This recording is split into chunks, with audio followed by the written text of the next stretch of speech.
ఇందాక చెప్పుకున్నాం కదా మనం, రేవంత్ రెడ్డి గారు 24 hours లోపు క్లియర్ చేసిన ప్రాబ్లమ్స్ ఏమన్నా ఉన్నాయా అంటే ఫస్ట్ వచ్చి కుమారి ఆంటీ ప్రాబ్లము, ఆ తర్వాత మన హెచ్సిఏ ప్రాబ్లం. సమస్య హెచ్సిఏ వివాదం. ఉదయం విజిలెన్స్ విచారణ, సాయంత్రం రాజీ. సన్ రైజర్స్ తో పాత ఒప్పందానికి హెచ్సిఏ అంగీకారం. సీఎం రేవంత్ ఘాట్ హెచ్చరికతో సర్దుకున్న పెద్దలు. వివాదం సద్దుమణిగిందంటూ సంయుక్త ప్రకటన. సీఎం కు హెచ్సిఏ అధ్యక్షుడు జగన్మోహన్ కృతజ్ఞతలు. ఉప్పల్ స్టేడియంలో విజిలెన్స్ అధికారుల విచారణ. అడ్మినిస్ట్రేటివ్ సిబ్బంది ప్రశ్నించిన అధికారులు. గట్టిగా విచారణ చేస్తే చాలా బయటకు వచ్చేవి. అధ్యక్షుడు ఎవరైతే ఉన్నాడో మనోడి పేరంటే జగన్మోహన్. ఈ అధ్యక్షుడు జగన్మోహన్ తక్కువడు కాదంటే గట్టిగానే అడ్డం పెట్టుకొని చాలా వసూలు చేస్తున్నాడంట. అసలు దీనికి అర్హత లేకపోయినా కూడా చాలా కథలు పడుతున్నా అంటున్నా. ఈ జగన్మోహన్ రెడ్డి ఇప్పటికిప్పుడు ఏదో డీల్ సెట్ అయిపోయిందని ఇదవుతుంది, కానీ మనోడు అసలు కరెక్ట్ కాదు దీనికి.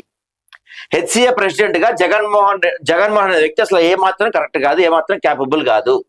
స్టేడియాన్ని భ్రష్టు పట్టిస్తున్నాడు ఇతను. ఇదిగో ఉదయం రంగంలోకి విజిలెన్స్ వచ్చింది. హెచ్సిఏ ఎస్ఆర్హెచ్ మధ్య వివాదంపై విచారణ జరపాలన్న సీఎం రేవంత్ ఆదేశాలతో విజిలెన్స్ అధికారులు మంగళవారం ఉదయమే రంగంలోకి దిగారు. విజిలెన్స్ డీజీ కొత్తకోట శ్రీనివాసరెడ్డి ఆదేశాల మేరకు హైదరాబాద్ రూరల్ విభాగం విజిలెన్స్ అధికారులు అదనపు ఎస్పీ పాల్వాయి శ్రీనివాసరెడ్డి నేతృత్వంలోనే ఉప్పల్ క్రికెట్ స్టేడియానికి వచ్చారు.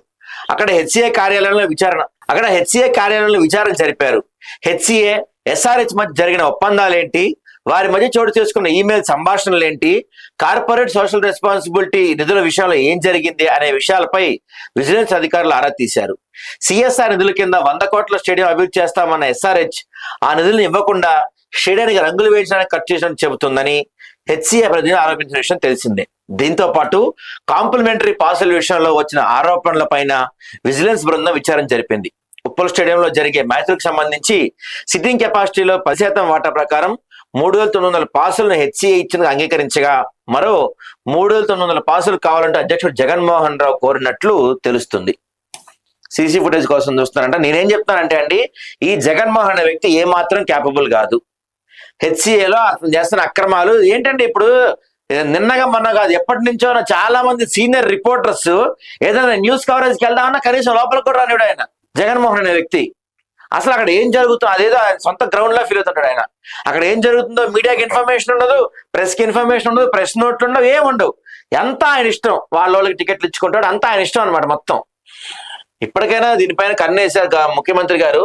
తర్వాత దానిపైన సీరియస్ గా యాక్షన్ తీసుకుంటారని చూడాలి మనం.